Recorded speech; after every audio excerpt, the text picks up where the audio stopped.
L'Inde, un pays plus connu pour ses habitants que pour sa faune spectaculaire.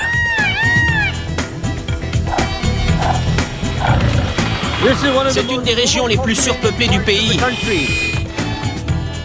Mais pour qui sait ouvrir l'œil, des animaux se cachent dans les moindres recoins. C'est un habitat idéal pour le manul. Sandesh Kadour, explorateur et réalisateur de documentaires pour National Geographic, est en mission pour nous faire découvrir la vie secrète des plus petits félins d'Inde. Ils sont féroces, ils sont rapides, et parfois, ils ne sont pas contents. Mais surtout, les petits félins sauvages d'Inde sont discrets, mystérieux et incroyablement difficiles à observer dans la nature. Je vais devoir ruser et faire appel à la technologie si je veux réussir à filmer ces félins. Bon sang, regardez ce que j'ai là. Mais ce ne sera pas facile. C'est très étroit.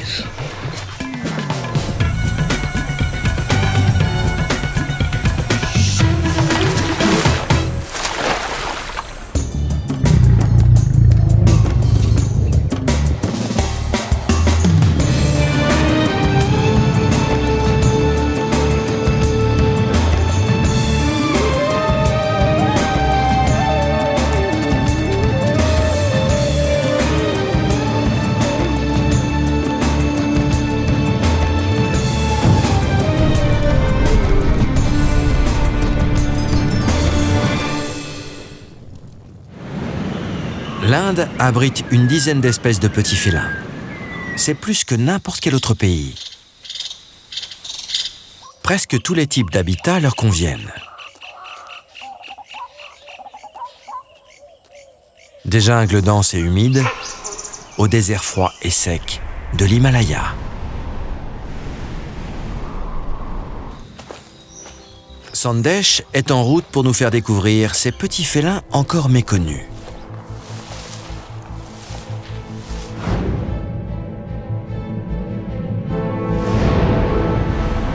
Ladakh, une terre de haut col et de contrastes époustouflants.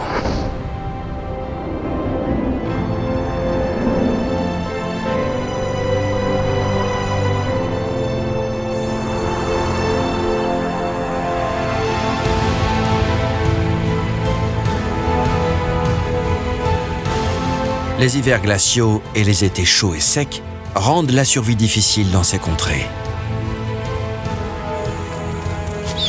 Ici se trouve le royaume du Manul.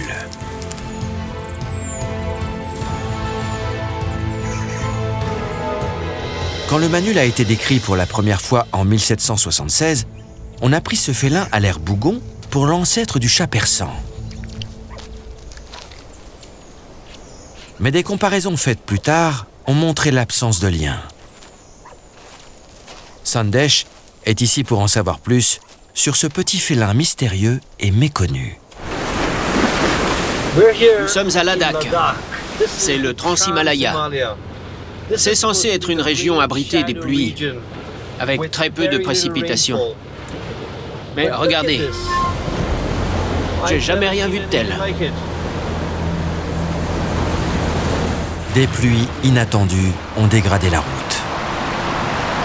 Il y a eu de très fortes précipitations dans les montagnes et la route est devenue impraticable. On s'est retrouvé coincé au milieu de tout ça. Le niveau de l'eau monte et le système de roue motrice ne fonctionne plus. Ça n'a pas été une mince affaire de dégager le véhicule. On a eu très peur. Sandesh va devoir remettre ses recherches à plus tard.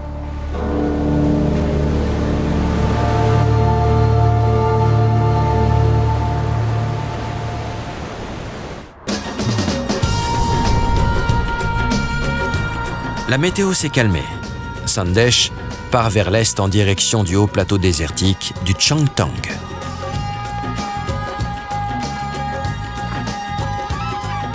C'est un des seuls endroits du pays où il a encore quelques chances d'apercevoir un félin incroyablement rare, le manul.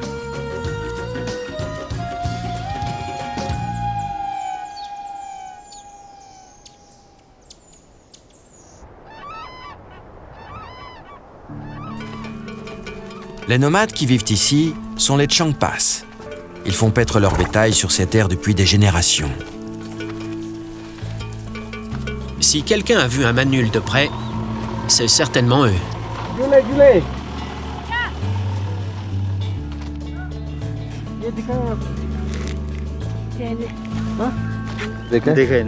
देखा नहीं एक बार भी नहीं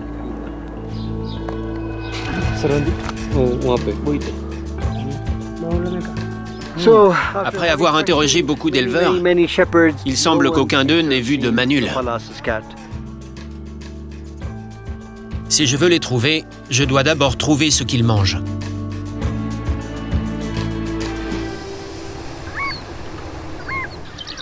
En été, la faune du plateau du Changtang est très occupée.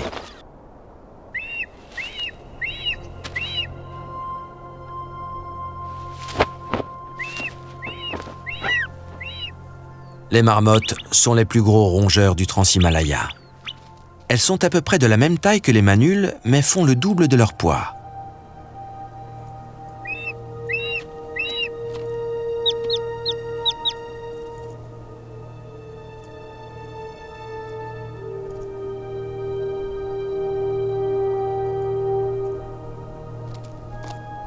Bien que les manuls s'emparent parfois de leur terrier, il est rare qu'ils attaquent ou mangent des marmottes adultes. Les manuls ont une préférence pour des rongeurs plus petits, les campagnols.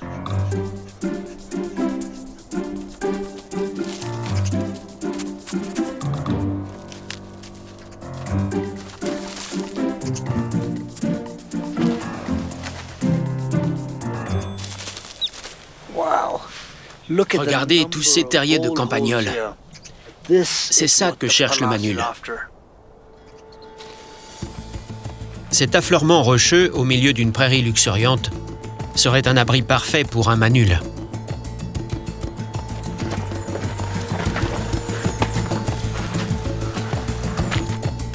C'est un habitat idéal pour le manul. C'est plein de petites cavités reliées entre elles. Elles sont si petites que même des renards ne pourraient pas y accéder. Un renard, l'un des principaux prédateurs du manul. Il attend peut-être lui aussi que le félin pointe le bout de son museau. Ce qui distingue le manul des autres félins, c'est qu'il vient toujours faire ses besoins au même endroit. Et apparemment, c'est là que l'un d'eux a choisi de venir. C'est un bon endroit pour mettre une caméra.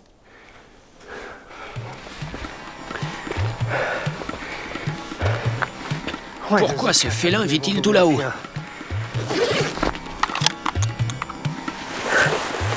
C'est bon.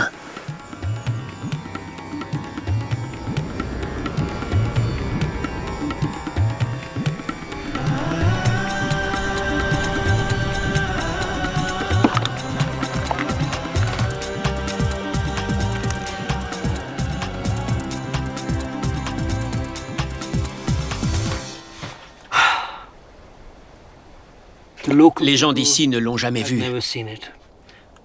Nos caméras n'arrivent pas à le filmer et on a très peu d'infos sur les endroits où ce félin est susceptible de se trouver. Ces félins craintifs n'aiment pas la présence humaine. Sandesh doit se fondre dans le décor. Il va se cacher et attendre. Chez les manuls, le mâle peut avoir un territoire d'une centaine de kilomètres carrés.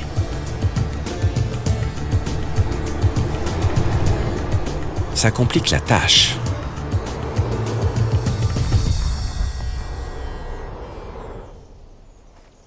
Finalement, après 20 jours et sans crier gare, le manul fait une apparition.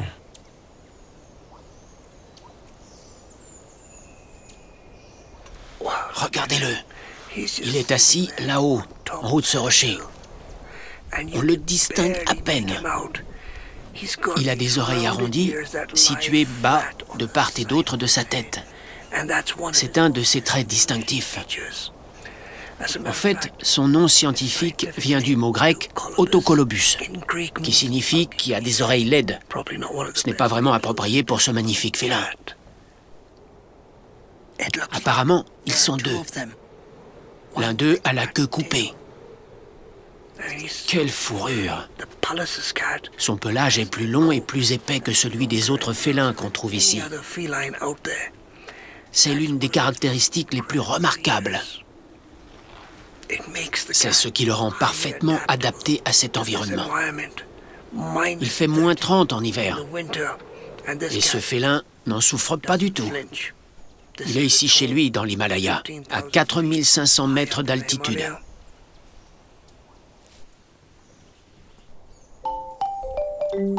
Soudain, quelque chose attire l'attention du manul. Il est d'humeur joyeuse.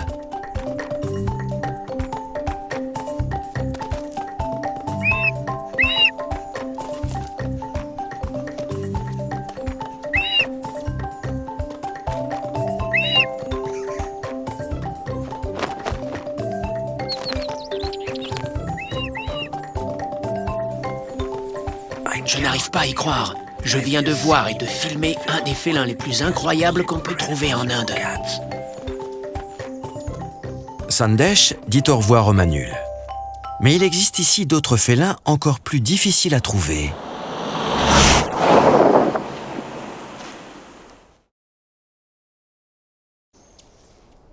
Sandesh quitte le royaume du manul à 4500 mètres d'altitude pour redescendre près du niveau de la mer. C'est ici qu'un incroyable petit félin a élu domicile, à proximité des êtres humains.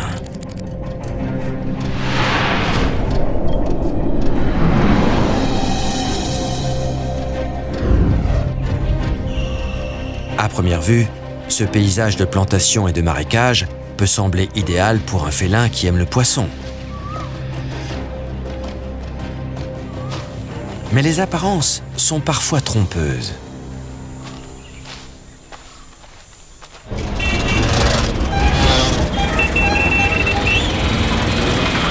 C'est une des régions les plus surpeuplées du pays, l'Est de l'Inde.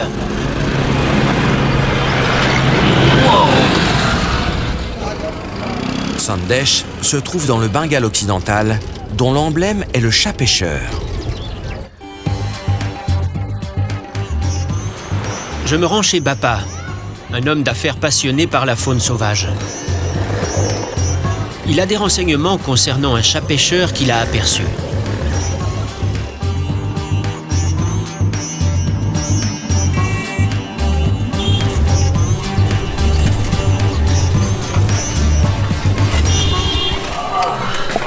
Bonjour Monsieur Kadour, comment ça va?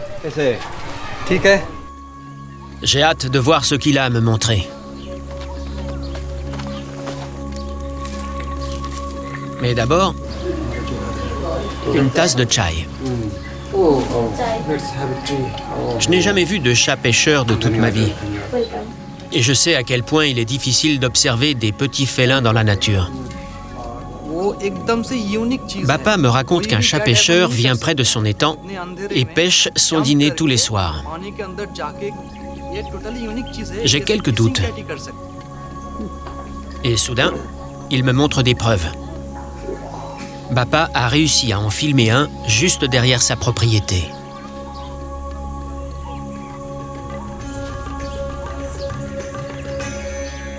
Ce chat pêcheur se montre en plein jour. Il traverse la bananeraie qui se trouve derrière le jardin, totalement insouciant. C'est un félin fantastique. Mais trop souvent, cette proximité entre le félin et les hommes finit mal. Bien que le chat pêcheur soit l'emblème du Bengale occidental, certains ont peur de lui et le tuent.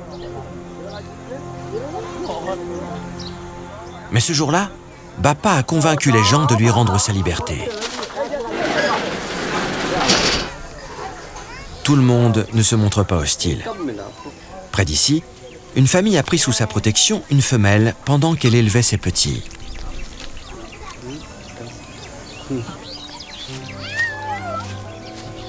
C'est incroyable la façon dont ce félin arrive non seulement à survivre, mais aussi à prospérer dans cet environnement dominé par l'homme.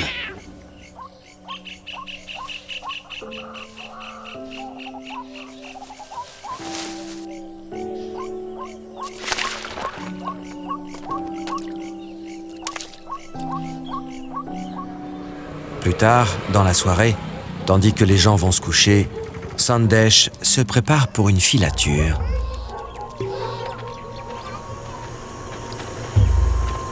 Le chat-pêcheur est un animal nocturne. Si je veux en observer un, il va falloir que je sorte la nuit. Mais je ne vois rien dans le noir. J'ai mis des lumières infrarouges tout le long de la rive. Le félin ne voit pas l'infrarouge, et Sandesh non plus. La seule chose qui me permet de voir, c'est cette caméra. C'est comme une paire d'yeux dans le monde nocturne du chat-pêcheur. Alors, je croise les doigts pour qu'il se montre et que j'arrive à le filmer avec cette caméra. La caméra dévoile soudain les secrets du monde de la nuit. Un chat des marais rôde près de la rive à la recherche d'un rongeur imprudent. Une famille de chacals passe tout près. Une civette palmiste, mais pas de chat pêcheur.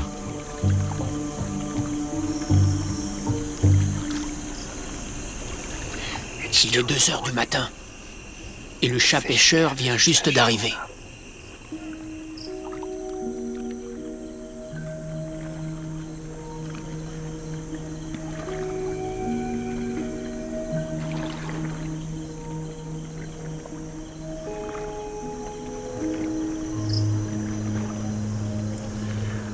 Ce que je voudrais surtout, c'est voir si le chat pêcheur mérite bien son nom.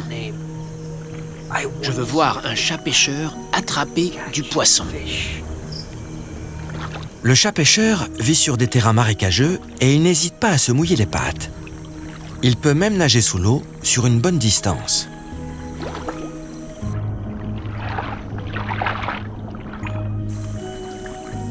Mais à part ça, bizarrement, le chat pêcheur n'est pas très bien équipé pour attraper des poissons. Ses pattes avant sont palmées, mais guère plus que celles d'un lynx.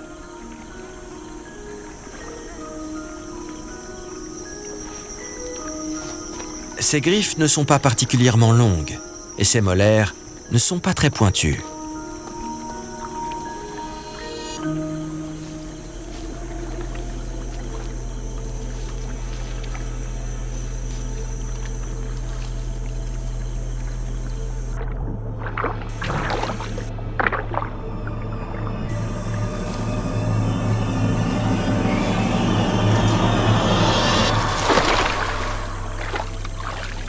Pas étonnant qu'il ait autant de mal à pêcher.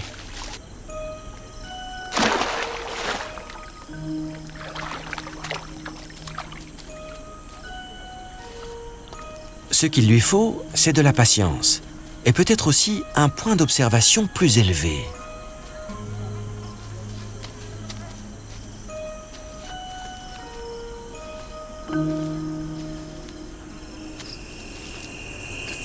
Le chat pêcheur s'est perché sur les racines d'un cocotier.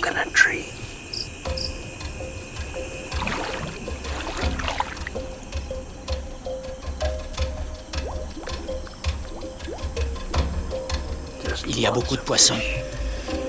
Il ne sait pas de quel côté sauter.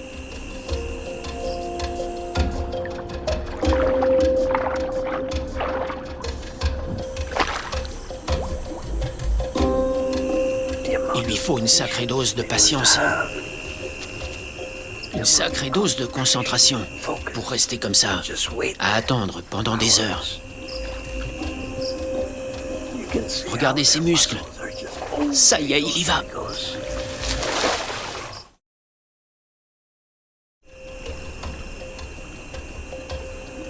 Après des heures d'attente, Sandesh obtient enfin les images qu'il est venu chercher. Un chat pêcheur qui attrape du poisson. Ça y est, il y va. Il l'a fait. Il a sauté dans l'eau. Il a attrapé quelque chose et il est ressorti. Il a attendu vraiment très longtemps assis sur la rive. Il a vu un poisson approcher, il a sauté, il l'a attrapé, il est ressorti de l'eau et il est parti. Ça valait vraiment le coup d'attendre. C'est rassurant de voir que le chat pêcheur a su se tailler une place à nos côtés et qu'il partage nos ressources. Ces félins nous rappellent que nous empiétons sur leur territoire et qu'il est important de sauvegarder les zones marécageuses qui leur servent d'habitat.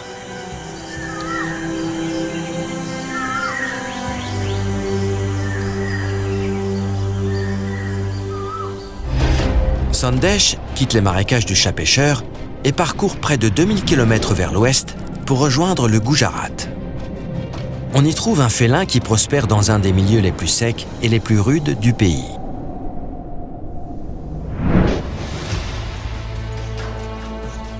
Dans ce paysage de rochers et de cactus, la température peut atteindre 43 degrés.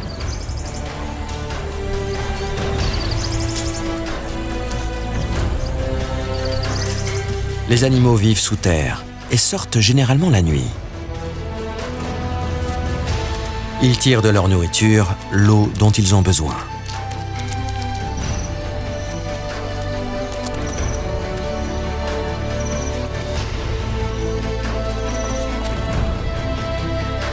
Sandesh est venu ici à la recherche du plus proche ancêtre connu du chat domestique.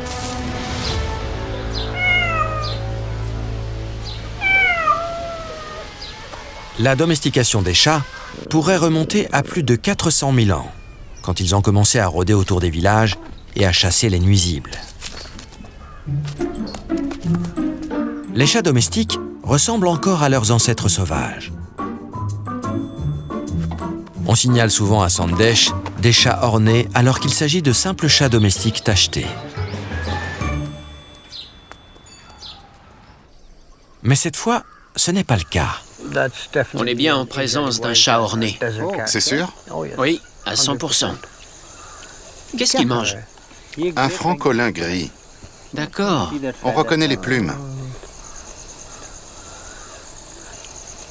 Je suis dans le Gujarat avec Vikram Singh Sodha. Il y a 2 jours, il a vu une chose incroyable, un chat orné. On part à sa recherche? D'accord. Bien, allons-y. Vikram m'emmène à l'endroit où il a vu le chat. Les images qu'il m'a montrées me font espérer qu'il est encore dans les parages. Et ce n'est pas tout. Oh, regardez, Oui, des traces fraîches. On distingue à peine l'empreinte.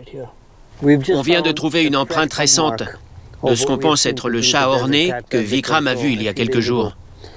C'est super. On va passer la nuit à le guetter.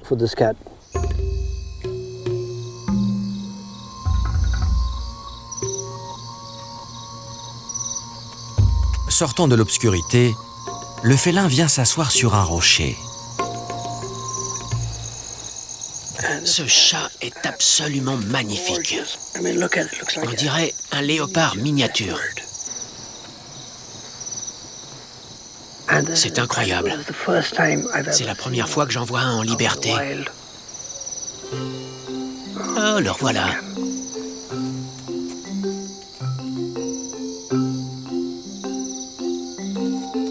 Soudain, le félin se met en route. Les chats ornés vivent principalement la nuit, surtout l'été, lorsqu'ils chassent des proies nocturnes. Il se lève, il vient vers nous.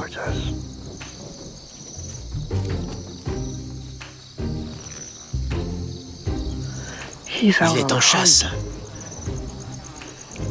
Regardez comme il est concentré. On dirait qu'il est après ce petit insecte volant.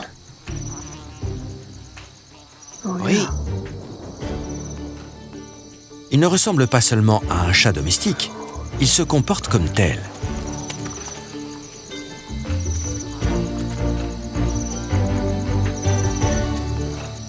Apparemment, il est jeune. Il est très curieux, il chasse, il cherche de la nourriture.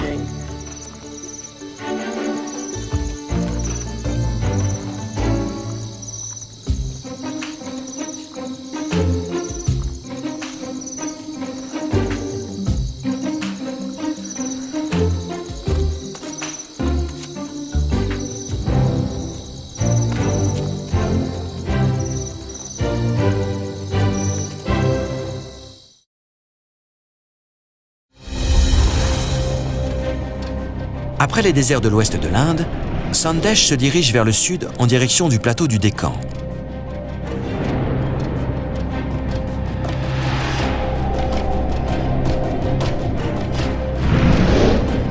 C'est un paysage de broussailles et de roches granitiques vieilles de plus de 2 milliards d'années. Elles abritent une variété étonnante d'animaux.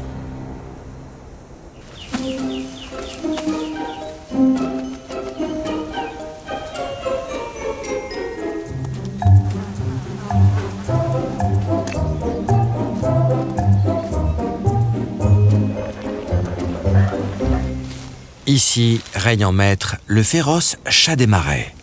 Il fait la taille d'un grand chat domestique. Le chat des marais a beau être un des félins les plus répandus en Inde, en voir un en liberté n'est pas si courant.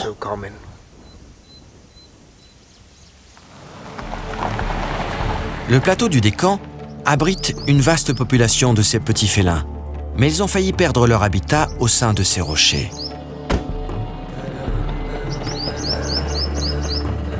Un prêtre hindouiste explique à Sandesh qu'un dieu puissant réside ici.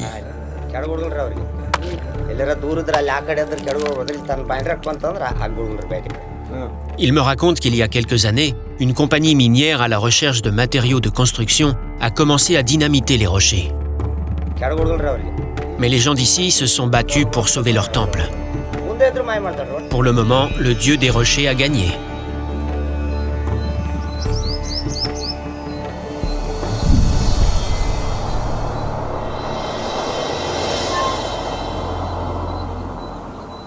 Ça fait 2 jours que je suis planté ici, déguisé en buisson. Et vous n'allez pas le croire, mais à cet instant, je suis entouré par plus d'une dizaine de chats des marais. D'habitude, quand on en voit un, il disparaît avant même qu'on ait le temps de dire ouf. Et là, j'ai passé des heures avec eux. Ils dorment beaucoup. Je devrais écrire un article là-dessus.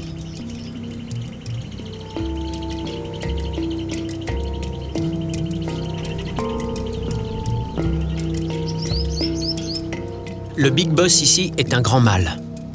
Un dur à cuire qui a perdu un œil. Il a sans doute été blessé au cours d'une bagarre. Bien qu'on les appelle chats des marais, ces félins robustes aux longues pattes et aux grandes oreilles pointues prospèrent partout où ils s'installent, que ce soit dans les marais, les prairies ou parmi ces rochers.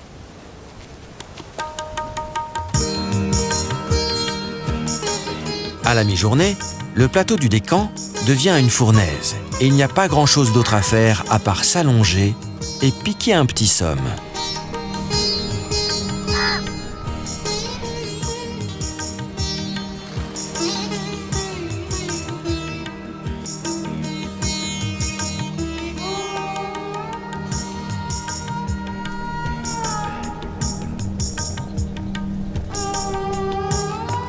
Et quoi de mieux pour être au frais que le fond d'une grotte?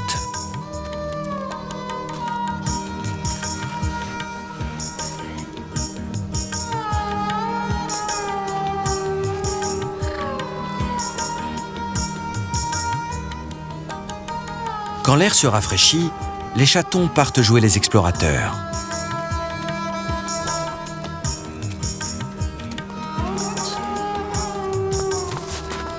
Ils ont de la compagnie. Une famille de renards du Bengale.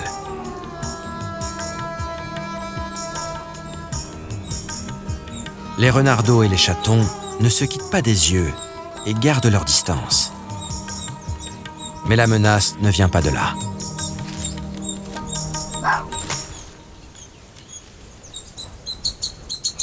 Un rapace. Ils savent tous quoi faire.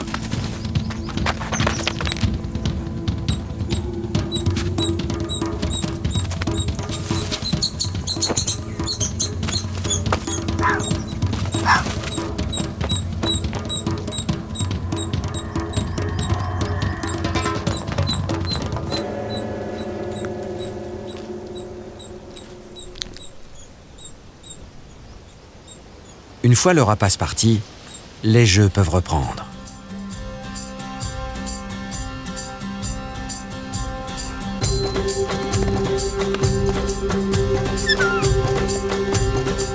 En jouant, ils affûtent leur technique de chasse. Ils dépendent encore de leur mère, mais dans 9 mois, ils se débrouilleront tout seuls.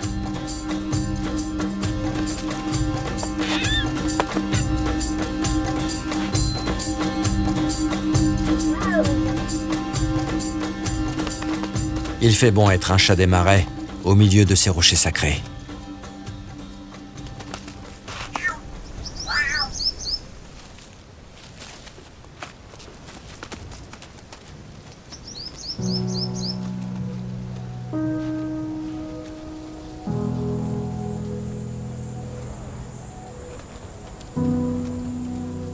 Tout ce dont les chats des marais ont besoin, c'est de rochers qui leur servent d'abri. Et ils aideront les agriculteurs à limiter les populations de rongeurs.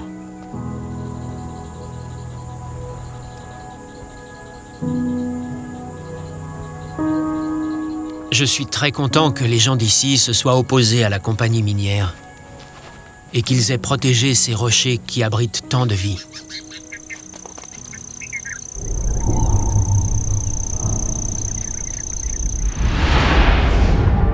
Sandesh quitte à présent les chats des marais et parcourt plus de 1000 km vers le nord pour rejoindre un autre paysage rocailleux.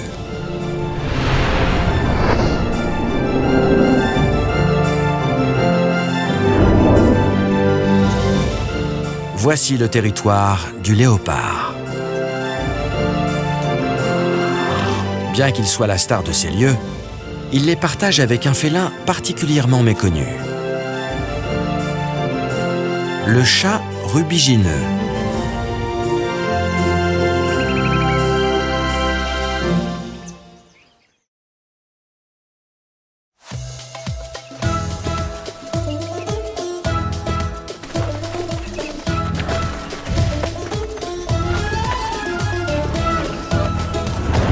Je suis venu au nord-ouest de l'Inde car on a signalé la présence d'un chat rubigineux. C'est le plus petit félin d'Inde et c'est celui qui me donne le plus de fil à retordre. Sandesh a rendez-vous avec un ami, le photographe Shatrunjay.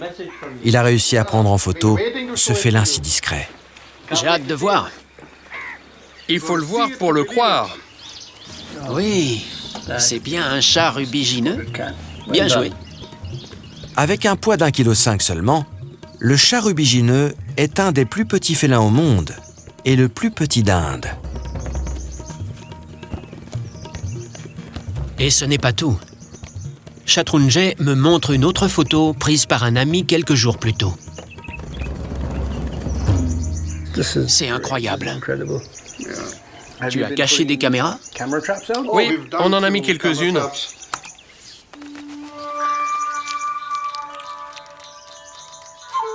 On part à sa recherche? D'accord. Allons-y, j'ai hâte.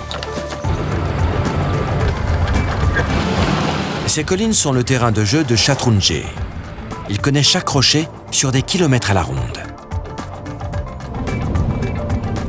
Il emmène Sandesh à un endroit bien précis, un dédale de crevasses dans des roches granitiques. Ces gros rochers abritent de nombreuses espèces de félins.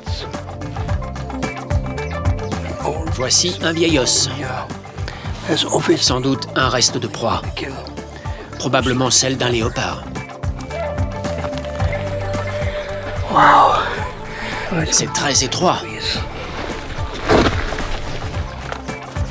Sandesh installe la caméra à l'endroit où Shatrunjay a vu un chat rubigineux. On connaît peu de choses sur ces félins, mais on pense qu'il s'agit d'animaux nocturnes. Maintenant, on va attendre toute la nuit en laissant tourner cette caméra infrarouge.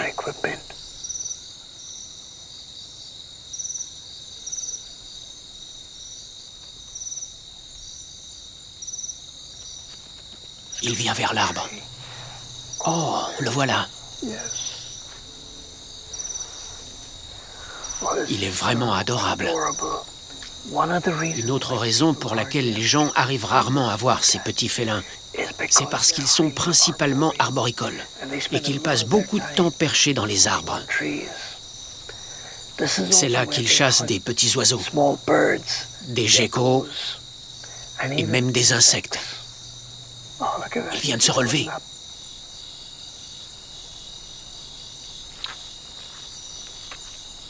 Pour se rafraîchir, ils lèchent leur fourrure. Ça permet à la salive de s'évaporer.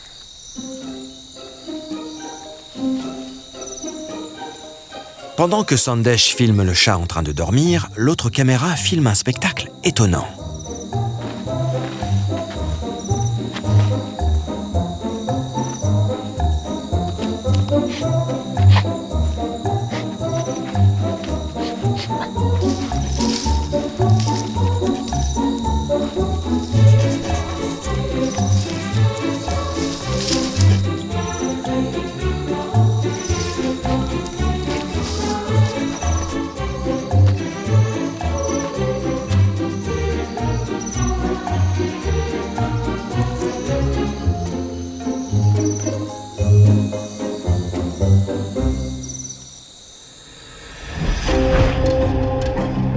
Sandesh quitte à présent le Rajasthan et parcourt 2000 km en direction du nord-est de l'Inde.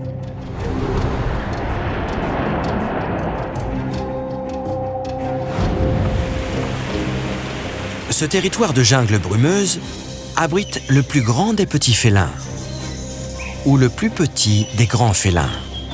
Tout dépend du point de vue. La panthère nébuleuse.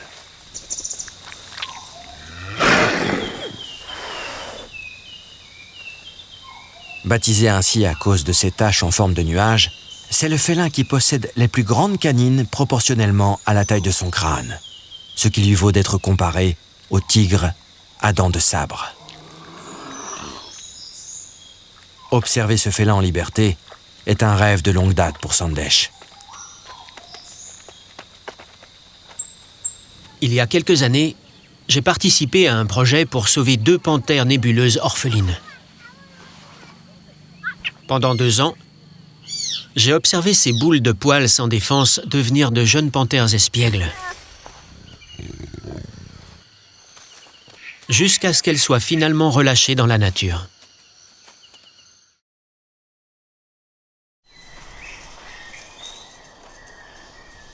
Les panthères nébuleuses vivent dans cette forêt pluviale extrêmement dense. C'est un environnement oppressant. Apercevoir ce type de félin, même de façon fugace, est presque impossible. Sandesh demande conseil à une spécialiste. Priya Singh est une biologiste qui travaille sur la faune sauvage. Elle a passé ces dernières années à étudier la panthère nébuleuse en liberté. Mais elle n'est pas spécialement encourageante. Comment vous choisissez les endroits où mettre des caméras ? En tant que carnivore, quand elle se déplace dans la forêt, elle préfère les pistes comme celle-ci. Je vais vous montrer ce que j'ai. Une panthère nébuleuse ? Quelles sont mes chances d'en voir et d'en filmer une par ici ? J'ai passé 4 mois ici. J'étais dans la forêt 5 jours par semaine et je n'en ai jamais vu une seule. Votre unique chance de voir une panthère nébuleuse, c'est grâce à une caméra. Mettons-nous au travail.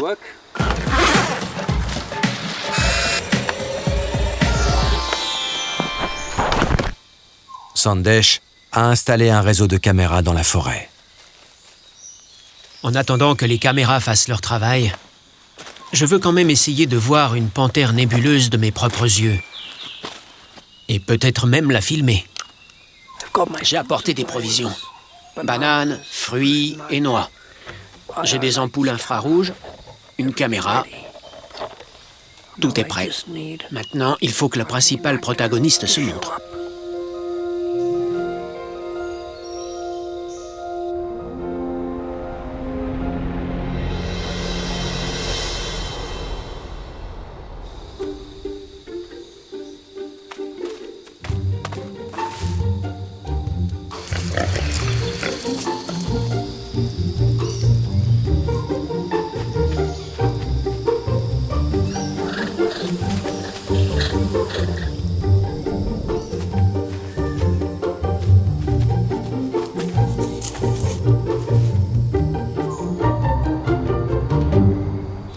toujours aucun signe de la panthère nébuleuse.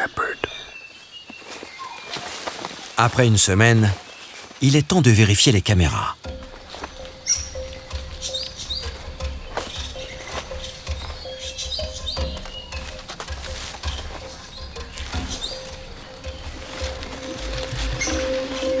Regardez ce qu'on a ici. Des marques de griffes.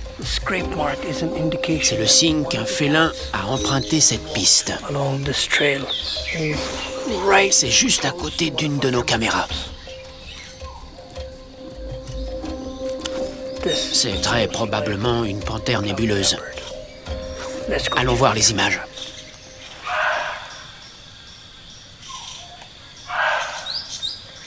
C'est un cerf aboyeur qui donne l'alerte. Ça veut dire qu'il y a un prédateur qui se déplace en contrebas.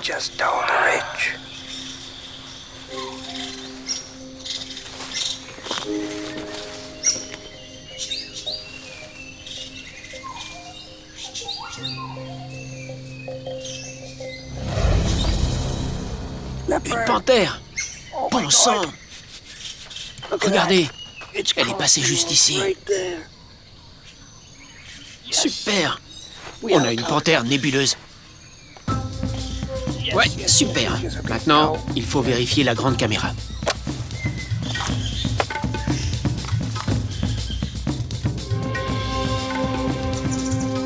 Enfin, après toutes ces années, Sandesh a réussi à filmer une panthère nébuleuse à l'état sauvage. Bon sang, regardez ce que j'ai là. Une panthère nébuleuse. C'est complètement dingue. Grâce à ses pieds larges, qui lui permettent de s'agripper aux branches et à ses jointures de chevilles souples, qui l'aident à descendre des arbres la tête la première, ce félin est parfaitement à l'aise dans la canopée. C'est vraiment spectaculaire. Ce sont les images que j'attendais.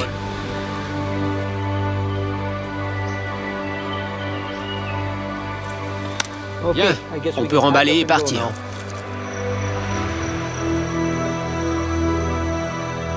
Bien que la technologie nous aide à sortir lentement la panthère nébuleuse de l'ombre, nous avons encore tout à apprendre sur elle.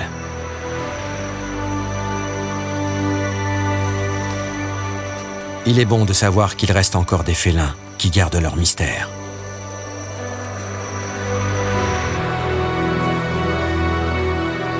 Cette aventure m'a permis de me retrouver face à face avec des animaux parmi les plus méconnus de la planète. Les petits félins d'Inde vivent leur vie à l'abri des regards. La plupart des gens n'en ont jamais entendu parler et n'en verront jamais un seul. Mais c'est seulement quand nous en saurons plus sur eux que nous pourrons réfléchir aux moyens de les sauver.